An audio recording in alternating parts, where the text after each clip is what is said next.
Poland और Ukraine की सफल यात्रा के बाद प्रधानमंत्री नरेंद्र मोदी की आगामी ब्रुनेई और सिंगापुर यात्रा पर सबकी नजरें टिकी हैं। पश्चिमी देशों की यात्रा के बाद पूर्वी एशियाई देशों की आगामी यात्रा कई मायनों में खास है। प्रधानमंत्री की ये यात्रा एक्ट ईस्ट नीति को और मजबूती प्रदान करेगी। साझा ऐतिहासिक संबंध, संस्कृति और ज्ञान दक्षिण पूर्व एशिया के साथ भारतीय बातचीत और संपर्क का आधार रहे हैं। एक्ट ईस्ट नीति का उद्देश्य दक्षिण पूर्व एशिया और दूसरे इंडो पैसिफिक देशों के साथ मजबूत व्यापार और व्यावसायिक संबंधों के उद्देश्यों को पूरा करना और देश के पूर्वोत्तर राज्यों के लिए विकास के अवसर पैदा करना है। Prime Minister is undertaking a visit to Brunei and to Singapore.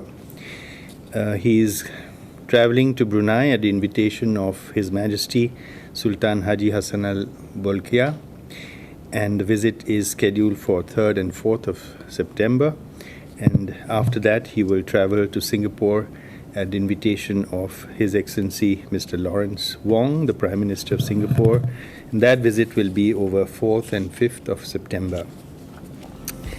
प्रधानमंत्री नरेंद्र मोदी सुल्तान हाजी हसन अल बेल्किया के न्योते पर ब्रुनेई की यात्रा करेंगे। यह पहला मौका होगा जब कोई भारतीय प्रधानमंत्री द्विपक्षीय यात्रा के लिए दारुस्सलाम की यात्रा करेगा। यह यात्रा भारत और ब्रुनेई के बीच राजनयिक संबंधों की स्थापना की 40वीं वर्षगांठ के अवसर पर हो रही है। Let us take up the Brunei leg first. This will be the first ever bilateral visit by an Indian Prime Minister to Brunei, and it coincides with the 40th anniversary of establishment of diplomatic ties between our two countries this year. Some of you may recall that His Majesty Sultan Haji Hassan Al Bolkiah paid state visits to India in 1992 and in 2008. And he also attended the ASEAN-India commemorative summits in 2012 and in 2018. In the last visit, he was also chief guest for our Republic Day along with other ASEAN leaders. प्रधानमंत्री नरेंद्र मोदी की इस यात्रा के दौरान कई महत्वपूर्ण मुद्दों पर चर्चा होने की उम्मीद है। इनमें व्यापार, निवेश और सुरक्षा सहयोग शामिल हैं। भारत और ब्रुनेई के बीच व्यापारिक संबंधों को और मजबूत करने के लिए विभिन्न समझौतों पर करार की भी उम्मीद है।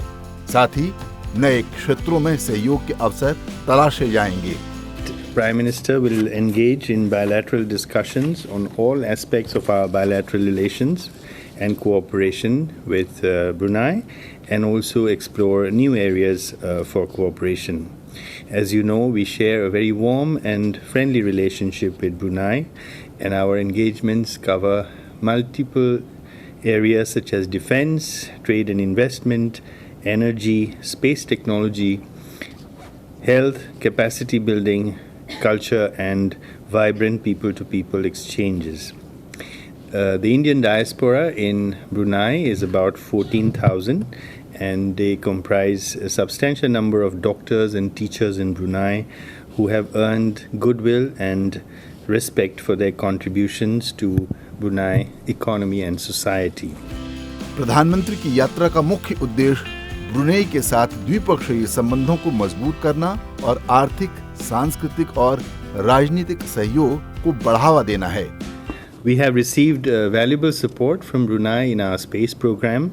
We have 3 MOUs with Brunei in this area.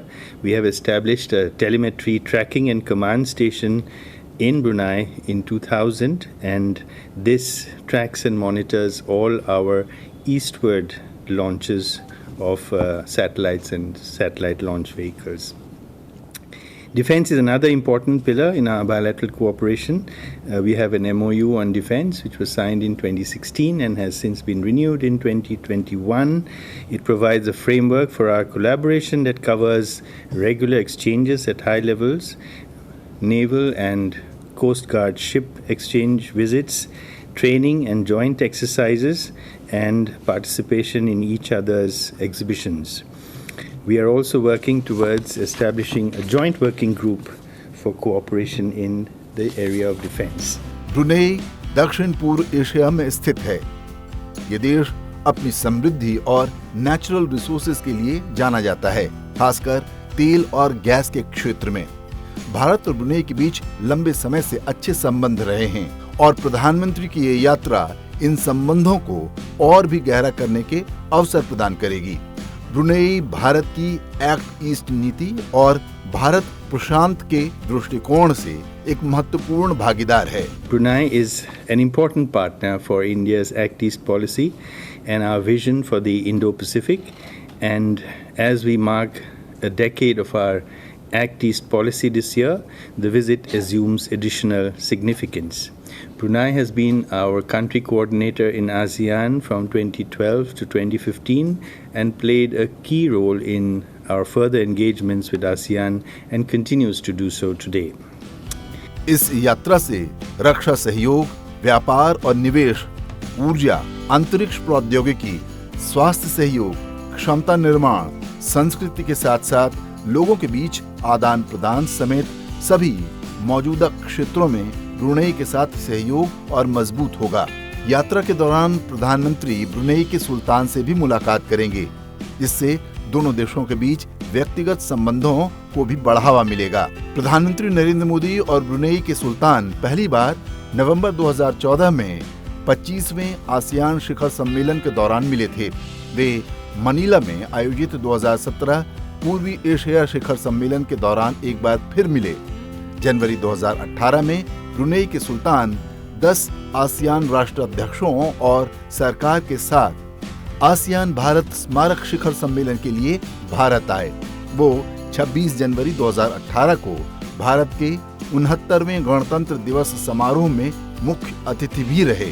Brunei दक्षिण पूर्व एशिया का एक छोटा सा देश है, जिसे 1984 में ब्रिटेन से आजादी मिली थी।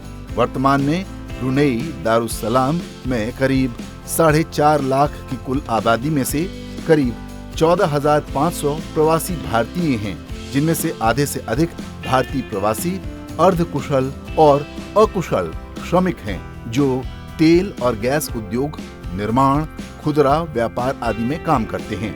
भारत और ब्रुनेई के बीच राजनयिक संबंध 10 मई 1984 को स्थापित हुए थे। ब्रुनेई में भारतीय मिशन की स्थापना 18 मई 1993 को हुई थी। इससे पहले कुआलालंपुर स्थित भारतीय मिशन को ब्रुनेई के लिए समवर्ती रूप से मान्यता प्राप्त थी।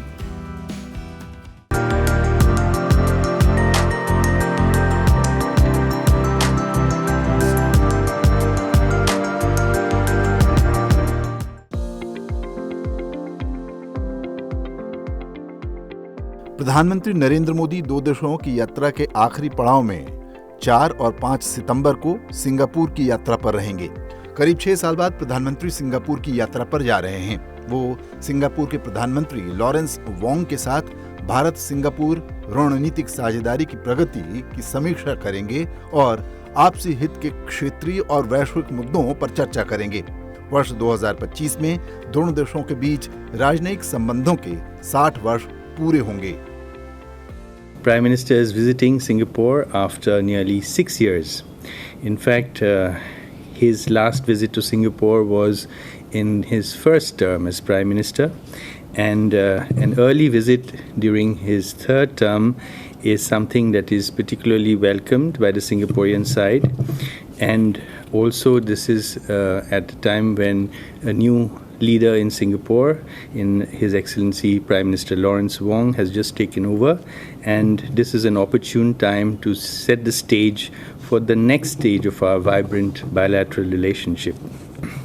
The visit will also take place in the light of our 60th anniversary of diplomatic relations, which we are celebrating in 2025, and the 10th year of our strategic partnership with Singapore. व्यापार और निवेश के दृष्टिकोण से प्रधानमंत्री की Singapore यात्रा काफी महत्वपूर्ण है। सिंगापुर आसियान में भारत का सबसे बड़ा व्यापारिक साझेदार है। From the point of trade and investment also, the Prime Minister's visit to Singapore is very significant. Singapore is India's largest trade partner in ASEAN, and it is a leading source of foreign direct investment. Singapore is India's 6th largest trade partner worldwide and the largest source of FDI during the last financial year. Investments have also been very large. Since 2000 till now, we have had cumulative FDI of about $160 billion US. There will be an interaction with business leaders during Prime Minister's visit, and this will be an important element of the visit as the CEOs will be listening to India's growth story firsthand from the Prime Minister and the opportunities that it presents for them.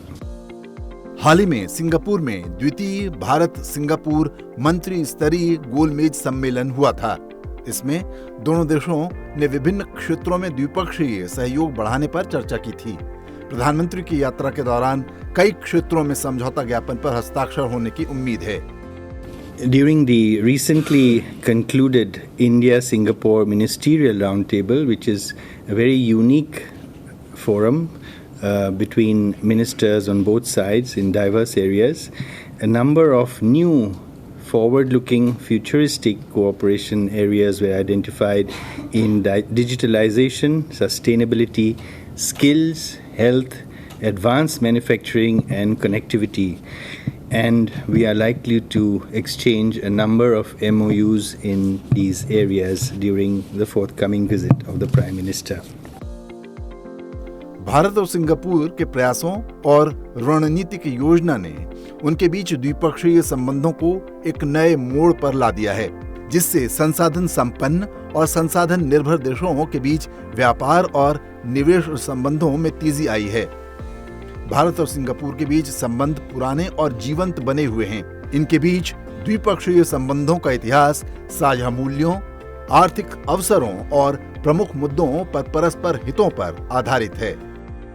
Our ties have evolved, and we have a dynamic strategic partnership encompassing diverse areas, from our shared history and people-to-people ties, which form an important link between us. Our trade and investment flows have shown a steady growth.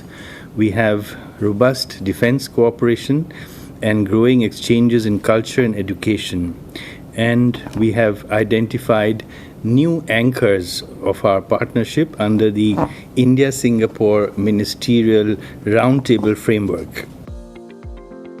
आर्थिक और तकनीकी संबंधों, सांस्कृतिक, लोगों से लोगों के बीच संबंधों से लेकर कौशल विकास और डिजिटलीकरण तक बड़े पैमाने पर संबंध बहुत जीवंत और व्यापक रहे हैं। भारत सिंगापुर संबंध द्विपक्षीय संबंधों को बढ़ाने में एक नई ट्रैजेक्टरी देखेंगे। आसियान में भारत का सबसे बड़ा व्यापार साझेदार सिंगापुर FDI का भी प्रमुख स्रोत है। सिंगापुर भारत को भू राजनीतिक रूप से और विकास के एक महत्वपूर्ण इंजन के रूप में देखता है।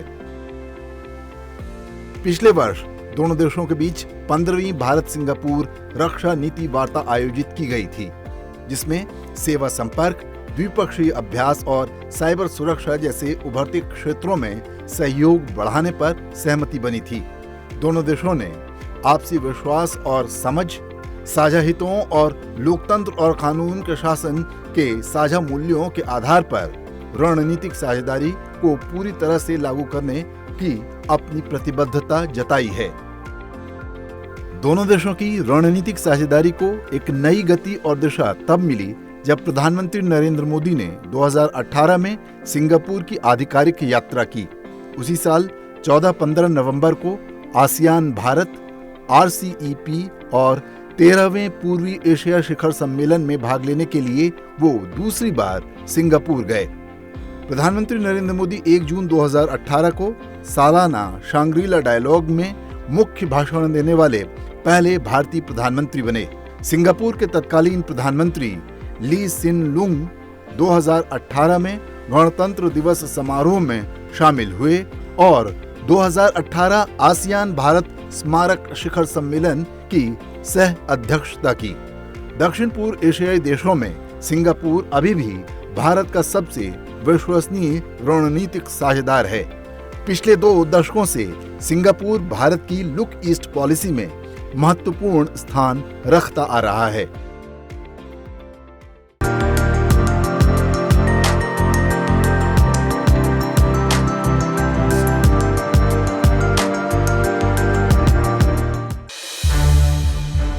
संसद टीवी के और भी प्रोग्राम्स देखने के लिए सब्सक्राइब करें हमारा YouTube चैनल और हाँ, इन्हें लाइक और शेयर करना ना भूलें।